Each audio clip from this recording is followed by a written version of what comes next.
Amados, con la ayuda de nuestro Señor vamos a estar continuando, considerando los asuntos de Calvario y Pentecostes que en estos días de congreso hemos estado considerando juntos. Ontem, con los irmãos que estuvieron lá en la chácara, estivemos viendo na Epístola aos Romanos algunas frases chaves nos capítulos 5 e 6. Realmente a consideração desses capítulos merece muita maior dedicação, muito maior tempo, gastar mais tempo na presença do Senhor, considerando a palavra de Deus. Mas graças a Deus pelo que foi possível. Hoje vamos a avançar um pouquinho mais e vamos de novo abrir a palavra de Deus nessa preciosa epístola de Paulo aos Romanos. Nesta ocasião vamos a chegar no capítulo 7 e no 8, pelo menos algumas porções.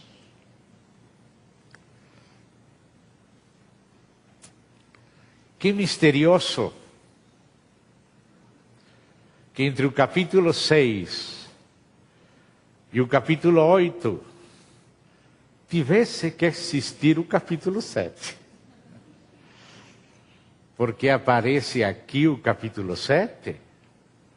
Pensaríamos tendo chegado no capítulo 6, onde fala tão claramente Paulo de que em Cristo fomos crucificados.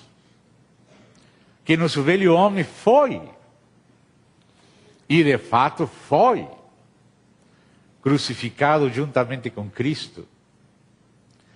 E agora, por causa disso, por estar unidos a Cristo na fé e no Espírito, é legítimo para nós, na fé em Cristo, nos considerar mortos ao pecado, libertos agora em Cristo do pecado e vivos para Deus em Cristo Jesus. Se isto é assim, e assim é, por que aparece o capítulo 7 entre o 6 e o 8? No capítulo 8 já fala da lei do Espírito de vida. No capítulo 8, praticamente, estamos já no lugar santo dos santos, onde aquele rio de vida está fluindo debaixo do trono de Deus, para nós, a nosso favor. Por que o Espírito Santo fez que o apóstolo Paulo escrevesse o capítulo 7, entre o 6 e o 8? Gostaria que observássemos, porque vou fazer um pequeno comentário, uma expressão que aparece no capítulo 6, segundo algumas traduções.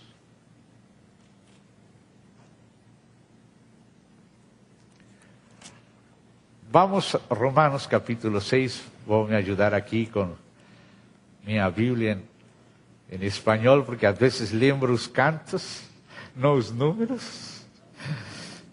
E agora estou usando uma Bíblia em português e tem os cantos em outro lugar. Então, por favor, capítulo 6, vamos chegar aí o verso 6. O capítulo 7 se deve a algo que vamos ler aqui no verso 6, em parte. Sabendo isto, que foi crucificado com ele,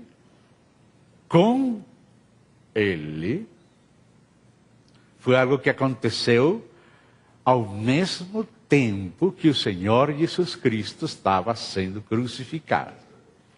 Não é algo que vai acontecer depois, não é algo que nós vamos fabricar, temos que fazer alguma coisa para fazer acontecer isto.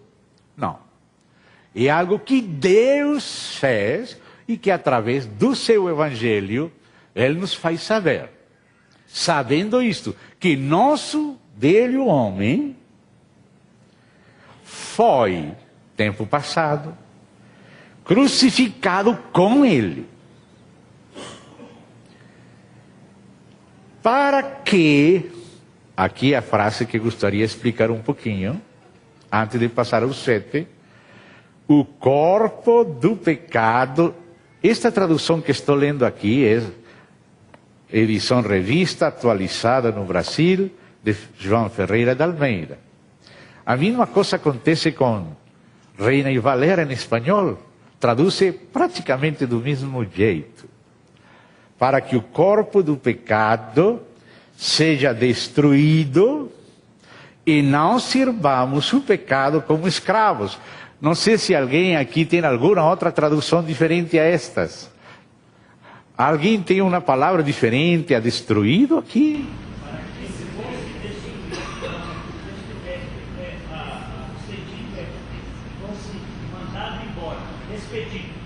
Sim. Desfeito diz essa tradução. Sim. A palavra destruído, no grego, é uma palavra que tem aquela raiz de apolio, de onde vem Apolion, aquele espírito de destruição, destruidor, Apolion. Quando fala do divórcio, se usa também essa mesma raiz. Mas aqui o grego não usa a raiz apolio, não usa a raiz destruição, usa a palavra katargetes, que pode ser traduzido como desempregado. É muito importante compreender essa diferença.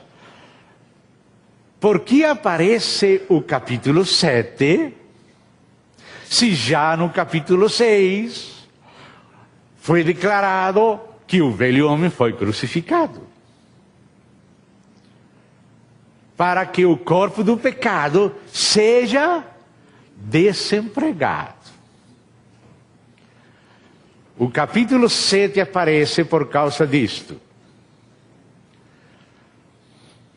A morte com Cristo do velho homem aconteceu, de fato, uma vez para sempre, em Cristo Jesus.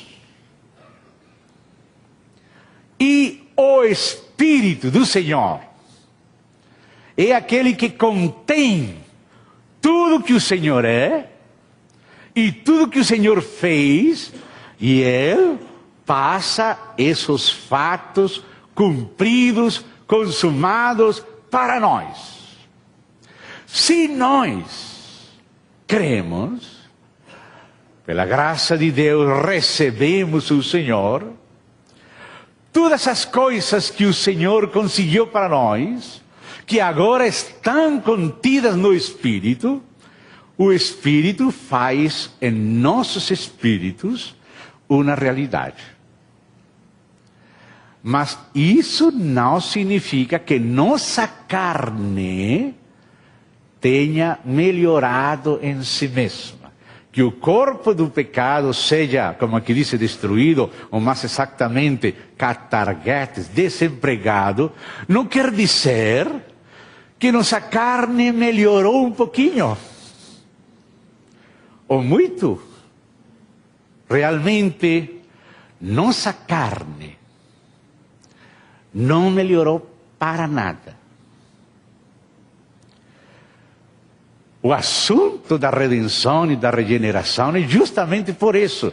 Porque a carne nunca prestará para nada. Por isso vem o capítulo 7.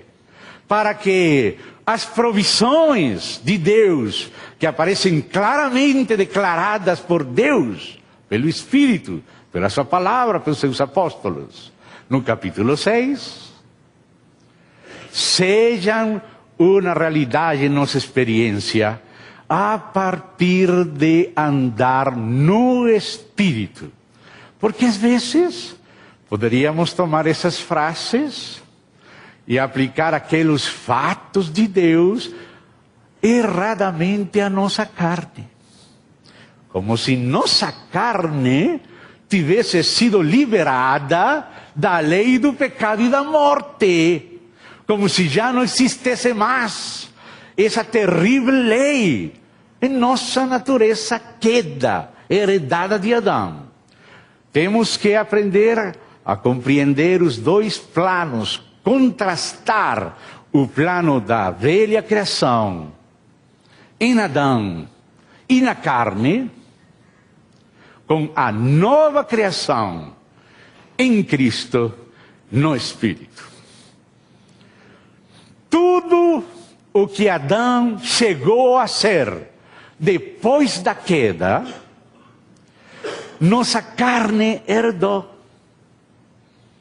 Nós já nascimos com uma natureza corrupta, porque a partir do primeiro homem, a natureza humana foi vendida ao poder do pecado.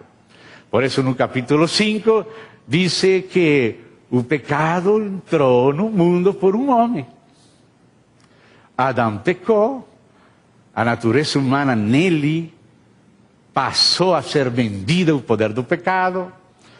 Agora todas as forças do homem, da sua natureza humana, espirituais, psíquicas, naturais, por si sós, não podem agora vencer o poder do pecado. E essa condição caída, quando Adão e Eva se reproduziram, todos os filhos de Adão e Eva herdamos essa condição.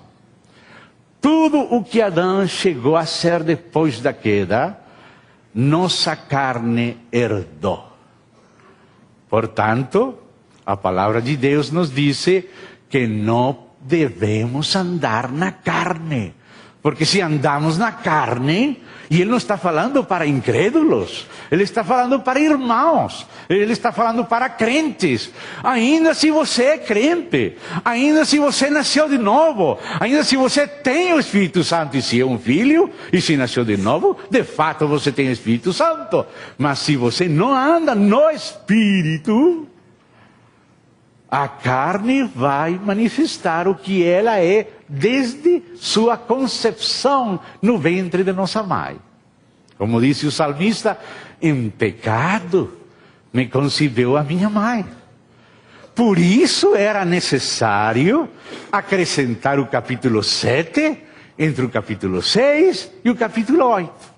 No capítulo 7 vemos a provisão completa de Cristo, e no capítulo 8 e também vemos a libertação do pecado, e no capítulo 8 vemos a libertação da lei do pecado. Por que então apareceria o capítulo 7? Porque toda esta provisão de Deus é uma provisão perfeita e completa em Cristo, do qual toma o Espírito e passou a nosso espírito. Se nós andamos no Espírito estamos completos em Cristo, estamos totalmente mortos ao pecado, totalmente ressurretos, vivos, sentados com Cristo nos lugares celestiais, no Espírito. Mas se você anda na carne, a carne vai mostrar suas unhas. Quando você recebeu o Senhor, sua carne não melhorou. Mas você recebeu a melhora total em Cristo, no Espírito. Então o capítulo 7 nos vem explicar essa situação psicológica misteriosa. Por isso falamos um capítulo misterioso. Neste capítulo, vamos ver 4 leis diferentes. Vamos ver 4 leis. A lei do próprio Deus, que é a natureza dele, porque enquanto a ele é assim. Ele é honesto, ele é santo, ele é puro. E portanto, quando nós chegamos diante dele, o que ele é, a sua natureza, se converte como se fossem mandamentos para nós. Não vais matar, não vais roubar, não vais mentir. Vas a amar a Deus sobre todas as coisas, vas a amar a teu próximo como a ti mesmo, porque Deus é assim. Deus ama e, portanto, nós temos que amar. Essa é a lei de Deus. E a lei de Deus é boa, é legítima, é verdadeira, é eterna. Só que, quando lemos este capítulo 7 e vamos ler, encontramos outras leis. Diz, eu sei, disse Paulo, que a lei é boa. O problema não é da lei. Ela é boa, mas eu não sou bom.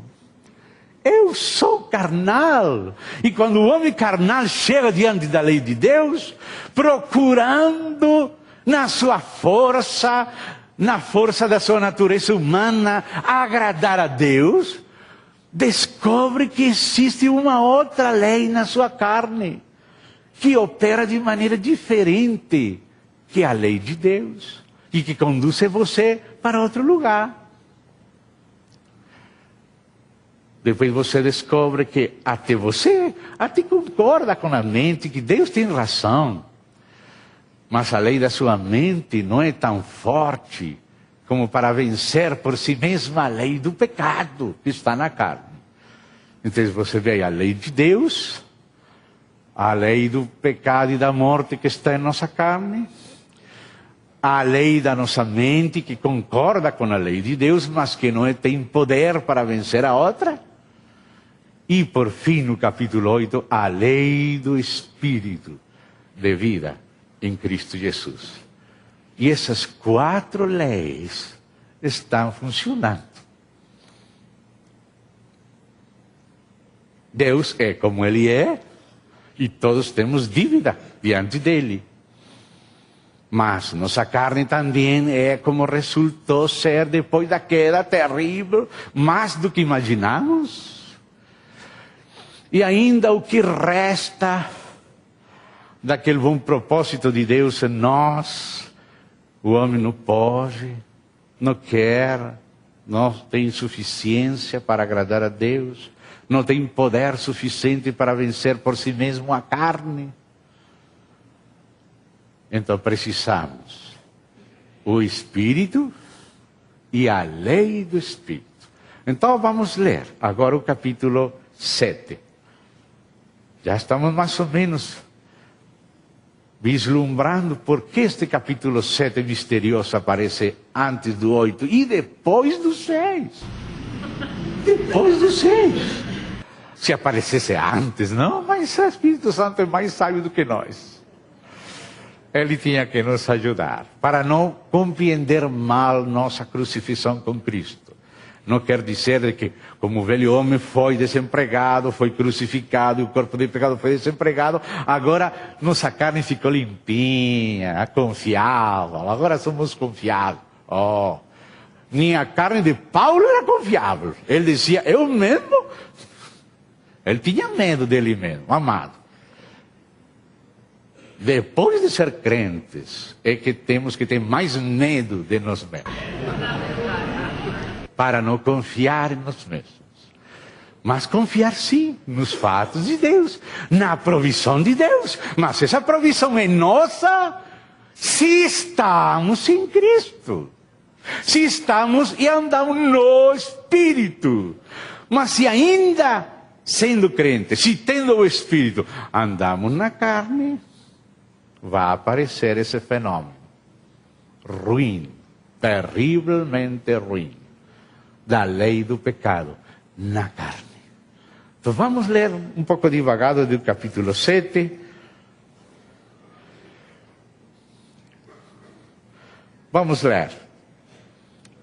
Por causa do tempo, vou começar do verso 7. Que diremos, pois? A lei é pecado, porque é que a lei é a que mostra a condição do homem. Quando o homem quer agradar a Deus, cumprindo a lei por sua própria força, agindo na presunção e não na dependência de Cristo, então o homem vai descobrir isto que fala aqui. a lei é pecado? Não, de modo nenhum, mas eu não teria conhecido o pecado senão por intermédio da lei. Pois não teria eu conhecido a cobiça se a lei não dissera não cobiçarás. Mas o pecado, o problema não é da lei, o problema é do pecado. Tomando ocasião pelo mandamento, ou seja, por exigência a nossa carne de agir para Deus, despertou em mim toda sorte de concupiscência, porque sem a lei o pecado está morto. Outrora, sem lei eu vivia, mas sobrevindo o preceito, não olha para lá, não olha para lá, não olha para lá, já vai querer olhar para lá. Tanto falou, não olha para lá, não olha para lá, não, cuidado, não vai olhar para lá, vai, o que tem lá? Não é assim?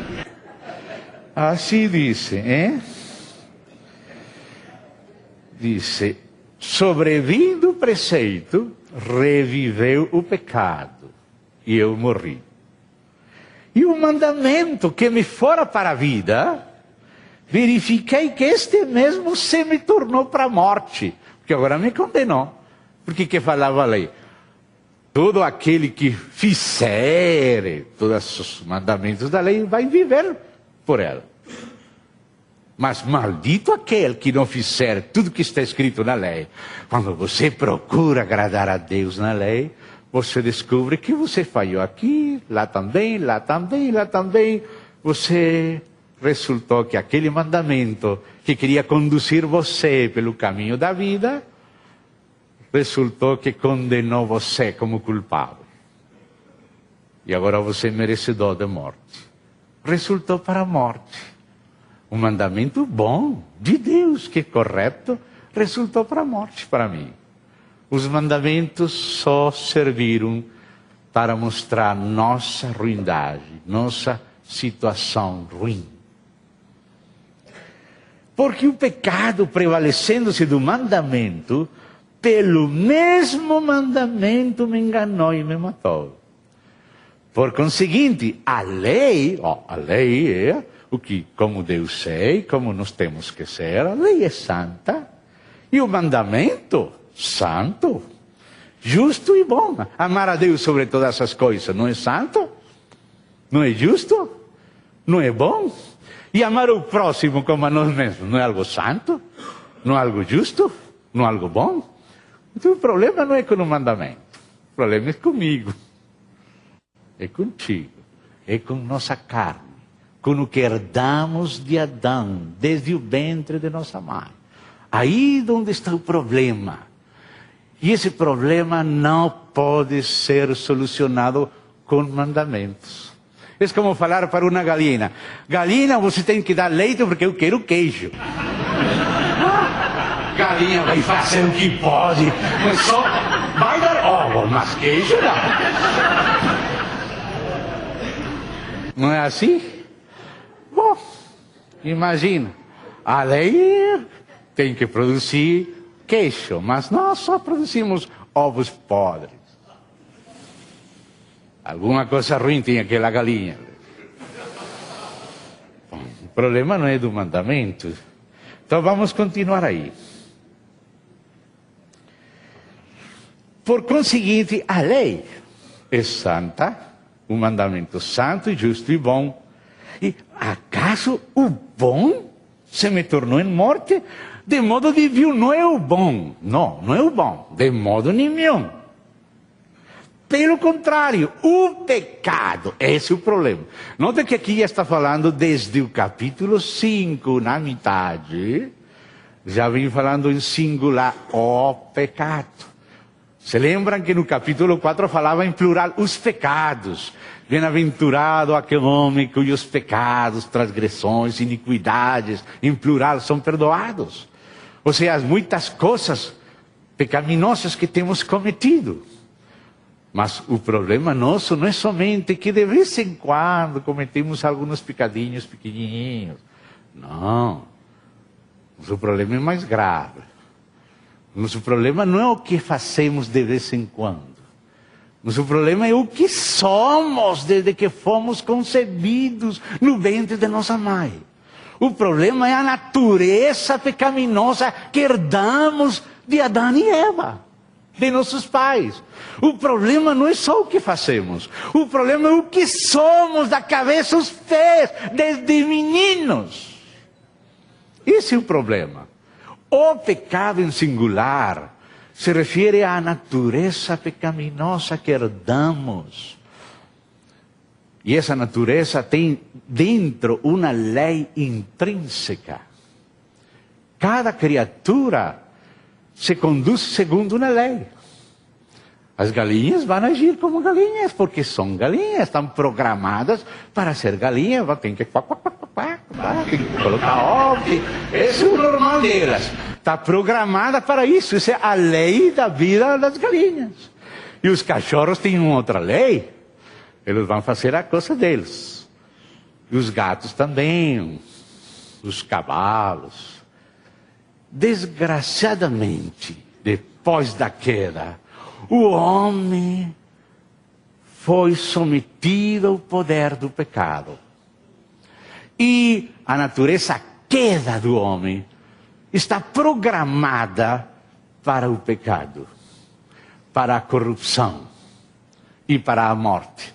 Desde o momento que Adão decidiu desobedecer a Deus, se independizar de Deus e dar lugar a uma maneira de viver sem Deus, desde esse momento a natureza humana ficou vendida ao poder do pecado e começou a funcionar de uma maneira diferente, como deveria haver funcionado se não houvesse desobedecido e se tivesse comido da árvore da vida e vivido por Deus, em comunhão com Deus. Mas depois da queda, o ADN, vamos falar em parábolas modernas, o ADN da conduta humana virou programado para pecar, se corromper e morrer. Então diz aqui a palavra de Deus, seguimos lendo. Agora estamos chegando ao verso 13. Acaso o bom se me tornou em morte? De modo nenhum, pelo contrário, o pecado, para revelar-se como pecado, por meio de uma coisa boa, causou-me a morte, a fim de que pelo mandamento se mostrasse sobremaneira maligno. Ou seja, que Deus tive o propósito de usar a lei como instrumento de diagnóstico para nós. Deus não precisa do instrumento para saber, mas nós precisávamos ser submetidos à lei e aos rudimentos do mundo por um tempinho para descobrir a ruindade de nossa condição. Por isso diz que a lei foi acrescentada por causa do pecado. Veio para que nós conheçamos nossa condição. Porque se não conhecêssemos nossa condição, nós vamos achar que tudo está bom. Vamos estar conformes com nós mesmos. Não vamos buscar depender de Deus.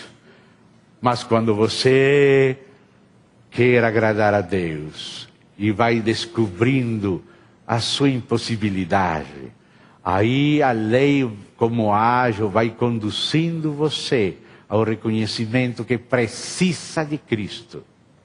A lei foi dada por Deus para conduzir ao homem ao reconhecimento de sua necessidade. O objetivo era isso. Fomos colocados debaixo da lei para que a lei nos conduzisse a Cristo. É decir, demonstrasse como se fosse um termômetro. Vamos colocar o termômetro neste homem aqui. 80 graus. Está mais que morto. É isso que faz a lei. Vas amar a Deus sobre todas essas coisas? Só ama a si mesmo. Vai amar o próximo como a si mesmo? Não. Ele ama a si mesmo, mas não o próximo. A lei é um termômetro para mostrar nossa febre. Graças a Deus que a Bíblia não termina no Antigo Testamento. Graças a Deus. A lei veio por meio de Moisés. Moisés é como se fosse aqueles médicos que trabalham na sessão de diagnóstico, mas não de terapia. O diagnóstico só serve para saber quão enfermos estamos. Mas depois de saber isso, vamos ficar mais enfermos, até podemos morrer. Precisamos mais que diagnóstico. Precisamos remédio. Precisamos a terapia de Deus. Amém? Então diz aqui, porque bem sabemos que a lei é espiritual. Eu, todavia, sou carnal, vendido à escravidão do pecado. Porque nem mesmo compreendendo o meu próprio modo de agir, pois não faço o que prefiro. Aqui até admite Paulo que prefere, pode ser que algum pecador prefira. Essa é a lei da mente. Mas não é suficiente para vencer o poder do pecado. Eu até prefiro fazer de outra maneira. Nem mesmo compreendo o meu próprio modo de agir, pois não faço o que prefiro, e sim o que detesto. Ora, se faço o que não quero, ou seja que a boa vontade do homem, todo o esforço da decisão do homem, nunca vai ser suficiente para vencer o poder do pecado. A vontade, a força da vontade, sempre será insuficiente. Por isso, não é por meio da força da nossa vontade sozinha que não vamos chegar a alguma parte. E sabe a quem escolheu Deus? A Paulo. Sabe quem era Paulo? Um homem irrepreensível enquanto à lei. Procurava agradar a Deus. Era um homem fariseu de fariseus. Era um homem que queria agradar a este justamente. A este escolheu Deus. A este que era tão celoso da lei, tão celoso de Deus, que até estava disposto a perseguir os ruins cristãos. Ele achava que era um homem reto. Graças a Deus. Este homem tem muita experiência com a lei. Oh, Paulo sabe da lei. Ele estudou com Gamaliel, conhecia todas as interpretações. Eles guardavam aqueles ensinos de rabino em rabino, de geração em geração. Ele sabia muita legalidade. E procurava mesmo ser irrepreensível. E se gloriava nisso. A este escolheu Deus.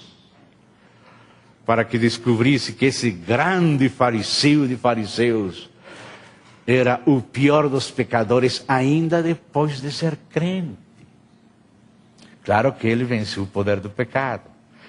O pior dos pecadores, pela superabundante graça, viveu uma vida santa. Que coisa misteriosa. No final ele disse que ele era o pior dos pecadores. Mas ele não vivia pecando, não. O pior dos pecadores venceu cada dia a si mesmo pela graça de Deus. Você vê, na carne de Paulo estava o pior dos pecadores, mas graças a Deus, no seu espírito habitava Cristo, e Cristo agia com um poder supereminente. E ele falava, Paulo não vai falar essas coisas, ele não tinha ninguém para aprender essas palavras, ele não copiou de ninguém, ele experimentou a supereminente grandeza do poder de Deus que age em nós, diz Paulo. E ele descobriu que esse pior dos pecadores, que acompanhou ele todos os dias da sua vida, foi vencido pela graça de Deus. Vencido. O pior dos pecadores, debaixo dos pés de Cristo. Cristo fazendo um trabalho maravilhoso, usando o pior dos pecadores. Perdoou limpou, regenerou, e esse pior dos pecadores, como tinha clara consciência que em si mesmo, na sua carne, era o pior dos pecadores, já não queria mais viver por si mesmo. Tinha tal desconfiança de si mesmo, que agora só podia viver em Cristo. Agora vive Cristo em mim. E a vida que agora vivo, a vivo na fé do Filho de Deus. Que paradoxo, que coisa tremenda, que vergonha para o diabo ter conseguido introduzir na carne de Paulo a pior das condições. E Paulo não viveu na sua carne, não empregou o que herdou em Adão, mas empregou o que herdou em Cristo e que tinha no Espírito. E dessa maneira ele teve a oportunidade, cada dia, de envergonhar o diabo. E nós também temos a mesma oportunidade de envergonhar o diabo. Quando nós, em virtude da graça de Deus, decimos a nós mesmos: não, acabou com você. Não vou empregar você. Vou permanecer na graça, no fluir do Espírito. O inimigo fica bravo. Você está envergonhando a ele. Porque quando você se nega a si mesmo em virtude de Cristo, o inimigo é envergonhado. O inimigo é julgado quando você diz não ao que ele colocou na sua carne. Mas você, na graça de Deus em Cristo, você sabe que venceu em Cristo. Que em Cristo você é uma nova criatura. Que você não precisa empregar mais o que herdou de Adão, porque agora você vai empregar o que flui de Cristo no Espírito. E assim cada dia você envergonha ao diabo e julga ele. E por isso, naquele dia, naquele reino, os santos julgarão o mundo e ainda os anjos, porque se julgaram a si mesmos em Cristo Jesus. Aceitaram o que significa o batismo. Você não merece não ser sepultado, mas tem a oportunidade de nascer de novo e andar em Cristo livre, totalmente livre. E isso foi o que tem feito os santos, envergonhando o diabo por muitos anos de vidas cheias de provas. Glória a Deus. Glória a Deus. Então vamos continuar acá. Sabemos que a lei espiritual, eu todavia sou carnal, vendido à escravidão do pecado, porque nem mesmo compreendo o meu próprio modo de agir, pois não faço o que prefiro, e se o que detesto. Ora, se faço o que eu não quero, consinto com a lei que é boa. Eu não quero, ainda que eu faça. Se eu não quero, minha alma não quer dizer que estou concordando com que a lei é correta. Neste caso, quem faz isto já não sou eu, mas o pecado que habita em mim. Isso que habita na carne. Isso que todo ser humano herdou de Adão. Porque eu sei que em mim, isto é, na minha carne, não no seu espírito. Paulo está falando já como cristão. Na minha carne, nem sequer a carne do apóstolo Paulo melhorou depois de receber a Cristo. Nem sequer a carne de Paulo melhorou. Ele disse: eu sei que em mim, isto é, na minha carne, não habita bem nenhum. Pois o querer o bem, essa é a lei da mente, está em mim. Não porém o efetuá-lo. Ou seja, em nós mesmos, o que é humano, o que é nascido da carne, que é carne, não existe a capacidade de fazer o bem de Deus. Então diz aqui, porque não faço o bem que prefiro, mas o mal que não prefiro esse faço. Mas se eu faço o que não quero, já não sou eu quem o faz, e sim o pecado que habita em mim. Então, ao querer fazer o bem, encontro a lei, esta é outra lei, diferente à lei de Deus. Uma lei é um assunto que sempre se repite da mesma maneira. Você pega uma pedra, tira a pedra para cima e cai para baixo. Ah, essa foi a primeira vez, a próxima vez vai ficar lá. Pega de novo, tira de novo, mais forte, sube e desce de novo. Bom, pode ser a terceira vez, já vai ser diferente. Pega a terceira, tira para cima e cai para baixo. Aí você descobre como aconteceu com Isaac Newton, quando aquela maçã caiu na nariz dele. Descobriu a lei da gravidade, ainda que a Bíblia já falava das ligaduras de Orião. Da lei da gravidade, mas Newton descobriu uma lei. Algo que sempre acontece do mesmo jeito. Sempre que nós queremos agradar a Deus, na força de nossa só natureza humana, damos lugar a que essa lei se revele que está aí. Aí está. Descubro, não estou fazendo, eu quero fazer o bem, começo a fazer e saiu mal. Bom, vou jejuar um pouquinho mais, vou ler a Bíblia de madrugada, vou ir na chácara lá com os irmãos, vou fazer tudo. E de volta, a carne não melhorou. Irmão, a carne não melhora com jejum, não melhora com convenções, a carne não melhora com nada. Isso nunca melhora. Mas em Cristo estamos livres. Em Cristo, no Espírito. Amém? Então aqui Paulo chegou a descobrir no capítulo 8, mas através deste parto do capítulo 7. Amém? Então diz aqui, verso 21, ao querer fazer o bem, encontro que a lei, essa é outra lei, de que o mal reside em mim. Isso se chama da lei do pecado e da morte que habita em nossos membros, em nossa carne. É a programação de nossa natureza queda heredada de Adão para pecar, se corromper e morrer. Porque no tocante ao homem interior, porque nós temos também homem interior, temos espírito, tenho prazer, no meu espírito, no homem interior, tenho prazer na lei de Deus. Mas vejo nos meus membros outra lei. Vê? Outra lei.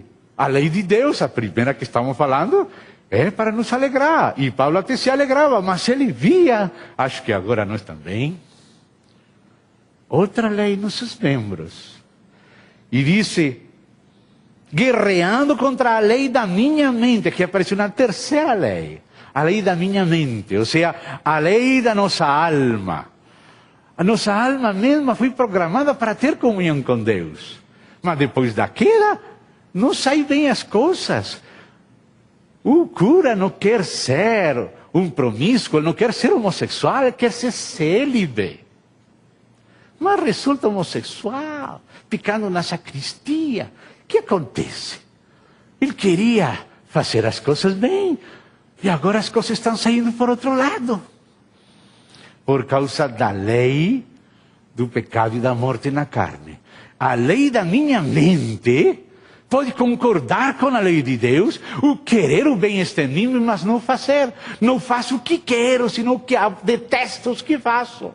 Então a lei da mente, ou seja, toda a capacidade ascética do homem, tudo que o homem procura ser joga, procura ser toda classe de chiconolé, tem que fazer aquilo, tem ricoi, um montão de religiões, o homem tratando de ser budista, essa é a lei da mente do homem, tratando de ser correto, vamos fazer a melhor constituição da terra, vamos ajudar os pobres, vamos fazer isto, mas não faz nada. Você vai para o Tíbet encontrar os monges de ti, estão olhando televisão, às vezes até pornografia. O que acontece com a religião?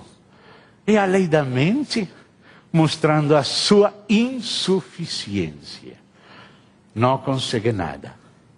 E disse Paulo aqui, no verso 3, vejo nos meus membros outra lei que, guerreando contra a lei da minha mente, me faz, essa é a alma de Paulo, por isso falamos que do capítulo 5, 6 e 7, estamos na área do lugar santo, a área da alma. Da alma. Dice, guerreando contra a lei da minha mente, que me faz prisioneiro da lei do pecado que está nos meus membros. Desventurado homem que sou. Agora, por fim, faço a pergunta certa. Quem me livrará? Até aqui era como me livrarei. Vou jejuar mais?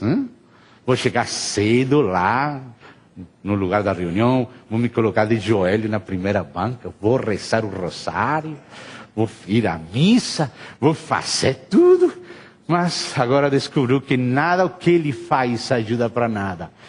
Deus conduziu a ele a mudar de esperança. Até aqui ele tinha perguntado, como me livrarei? Vou provar por aqui, vou provar por lá, sempre está provando por todo lado e não consegue nada.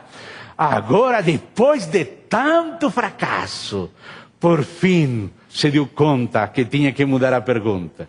Já perdeu a esperança de se ajudar a si mesmo. Já está afogando, não pode sair, já vai ficar debaixo d'água. Agora vem o salva-vidas. Já fiz tudo que ele podia fazer. Agora disse, quem? Quem? Não como me livrarei, mas quem me livrará? É diferente. Quem me livrará do corpo desta morte? Aleluia, graças a Deus, que esta carta não terminou aqui. Muitos poemas terminam aí. Muitos escritores terminam aí. Você pode ler muitos livros, aí termina nesta situação. Mas Paulo não terminou aqui. Aqui só vamos na metade da carta. Aleluia! Graças a Deus por Jesus Cristo. Já não tinha esperança nele, mas encontrou a única esperança. Cristo. A única esperança. Aleluia! Graças dou a Deus por Jesus Cristo nosso Senhor. De maneira que eu, Paulo, o apóstolo Paulo, que já tinha servido muitos anos, de mim mesmo, com a mente, sou escravo da lei de Deus. Mas segundo a carne de Paulo, depois de ser apóstolo. Ainda quando escrevi inspiradamente esta escritura, disse, segundo a carne, sou escravo da lei do pecado. Você vê que o pecado não desapareceu da carne, mas o pecado na carne de Cristo foi condenado. Cristo condenou o pecado na carne, venceu o pecado, ressuscitou, venceu a morte, venceu a velhice, venceu o diabo, venceu o mundo, venceu tudo e veio entrar em nós por graça. E nos comunica a sua liberdade, a sua vitória completa. E nele somos completos. Nele estamos vitoriosos.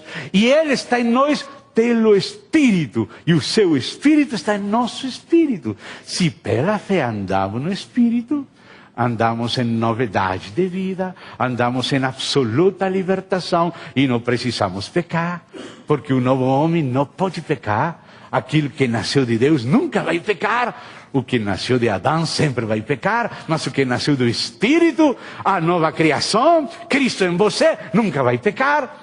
Você pode viver sem pecar enquanto você anda em Cristo e no Espírito. O problema é que não sempre você escolhe andar em Cristo. Às vezes você está cômodo com você mesmo, toma férias, e aí nas férias vem o buracão. Me compreende, irmãos? Então Paulo disse, agora, aleluia, irmão, temos que agradecer a Deus que existe este novo agora. Agora em Cristo. Agora, pois, já nenhuma condenação há para os que estão em Cristo Jesus. Nenhuma condenação. Jesus falou, aquele que ouve minha palavra e crê naquele que me enviou, tem vida eterna. Não perecerá jamais. Passou de morte à vida. Não há em Cristo nenhuma condenação. Amém? Por quê? E aqui, agora diz por quê? Agora começa a falar da nova experiência que tive Paulo. Paulo não aprendeu a estudar Aristóteles, Platão, nem os estoicos, dos epicúreos, dos cínicos, não. Ele aprendeu de Deus, aprendeu de Jesus. A lei do Espírito da vida em Cristo Jesus te livrou da lei do pecado e da morte. Então, que é o que me livrou da lei do pecado e da morte? Outra lei. E escuta aqui, Paulo não somente fala do Espírito, claro que é o Espírito, mas ele fala da lei do Espírito. Ou seja que o Espírito tem dentro de si mesmo, vamos falar assim em parábolas, um ADN, uma programação genética para sempre fazer o certo. A vontade de Deus, sempre agradar a Deus. O Espírito, quando Ele age, sempre agirá retamente, sempre fará a vontade de Deus, sempre fará como fez Cristo, porque é o próprio Cristo que está no Espírito. Jesus falou, não vos deixarei órfãos, virei a vós. E o Espírito toma tudo que é de Cristo. Cristo toma tudo que é do Pai. Todo aquilo do Pai veio em Cristo, todo aquilo do Pai e do Filho vem pelo Espírito, gratuitamente, a nosso Espírito pela fé. E Paulo perguntava aos Gálatas, vocês receberam o Espírito pelas obras da lei ou por ouvir com fé? Por ouvir o Evangelho, as boas novas do céu, de Deus. Eles creram e receberam o Espírito. E Deus fez maravilhas entre eles, não porque eles tivessem cumprido a lei. Deus sabia que eles nunca cumpririam a lei. Deus sabia que a lei somente condenaria eles. Mas Deus deu o Espírito como um dom. Vocês receberam o Espírito, Gálatas, disse Paulo, por a obra da lei, porque vocês fizeram alguma coisa meritória. Não. Vocês receberam o Espírito. E o Espírito faz maravilhas entre vós pela fé. E ainda essa fé também vocês receberam ao ouvir a palavra. Porque a fé vem pelo ouvir da palavra. Ninguém pode ter fé por si mesmo. A fé é um dom de Deus. E esse dom de Deus vem a nós pela palavra de Deus. Deus toma sempre a iniciativa. Ele fala a palavra e diz, Lázaro, sai fora daí. Lázaro, vive. A palavra de Deus sai da boca de Deus e produz ouvir. Você só pode ouvir porque Deus fala. E a fé vem pelo ouvir. E pelo ouvir vem a fé. E o Espírito se recebe pela fé, que é um dom de Deus, que se recebe pelo ouvir a palavra de Deus. Deus envia a sua palavra que gera, é palavra que regenera. Deus da sua vontade nos fez renascer pela sua palavra. Ele enviou a sua palavra e falou, e ele disse, vem a hora em que aqueles que ouçam a voz do Filho de Deus, ainda que estejam mortos, viverão. Aleluia. E o Filho de Deus falou. Aleluia. Já estamos terminando. Então, vou terminar esta parte aqui, temos outra reunião. Mas, 8. A lei do Espírito de vida em Cristo Jesus. Olha isto. Foi algo que você fez? Foi seu esforço? Foi sua intenção? Já Paulo gastou toda a força da boa vontade que ele tinha no capítulo 7. Já acabou todo, já. No final já não tem mais nada. Então quem foi agora? É outra força diferente. A lei do Espírito. O próprio Espírito tem dentro dele uma lei que o faz a ele agir da maneira que você precisa. Por isso o Senhor disse, esse é o novo pacto que eu vou fazer com eles. O sangue é para limpar os pecados. Não vou esquecer dos pecados dele, nunca mais vou lembrar, mas vou fazer outra coisa. Vou colocar o meu espírito neles. E eu vou fazer que eles andem nos meus estatutos. Por quê? Porque o Espírito vem já programado para nos ajudar. Irmão, você tem que confiar no Espírito. E tem que confiar também na lei do Espírito de vida em Cristo Jesus. Você tem que saber que aquele que você recebeu veio com toda a capacidade para ajudar você. E ele não está parado, ele não está dormindo. Ele está aí para impulsar você, para ajudar você. Você tem que crer. E ele está aí. E ele foi programado para isso. A lei do Espírito de vida, a quarta lei, diferente a lei da mente, diferente a lei da carne, do pecado e da morte. E já não é só a lei de Deus escrita em tábuas de pedra, agora é escrita por Deus em nossas mentes, em nossos corações. Ele tirou o coração de carne, nos deu o coração de pedra, nos deu o coração de carne. Colocou seu Espírito, nos deu Espírito novo. Temos Espírito novo. Temos o seu Espírito em nós, pronto, listo e funcionando perfeitamente. Ele não é uma máquina que se descompõe. Ele é perfeito. Neste Espírito de Deus e na lei que Ele tem intrínseca, inerente nele, nós podemos confiar. Confiamos em nosso Deus Pai, em seu Filho Jesus Cristo e em seu Espírito, que tem uma lei suficiente para nos livrar da outra lei. Glória a Deus. Vamos agradecer ao Senhor. Querido Pai, quanto agradecemos a Ti a Tua palavra. Senhor, que coisa preciosíssima é encontrar a Tua palavra. Que Tua palavra veio nos encontrar em nosso buraco. Veio a nosso encontro. Nos deu vida quando estávamos mortos. Nos levantaste da morte com Tua chamada de salvação. Obrigado, Pai. Em nome do Senhor Jesus Cristo. Graças porque podemos confiar em Ti. Pela Tua graça. Em nome de Jesus, Teu Filho. Amém. Obrigado.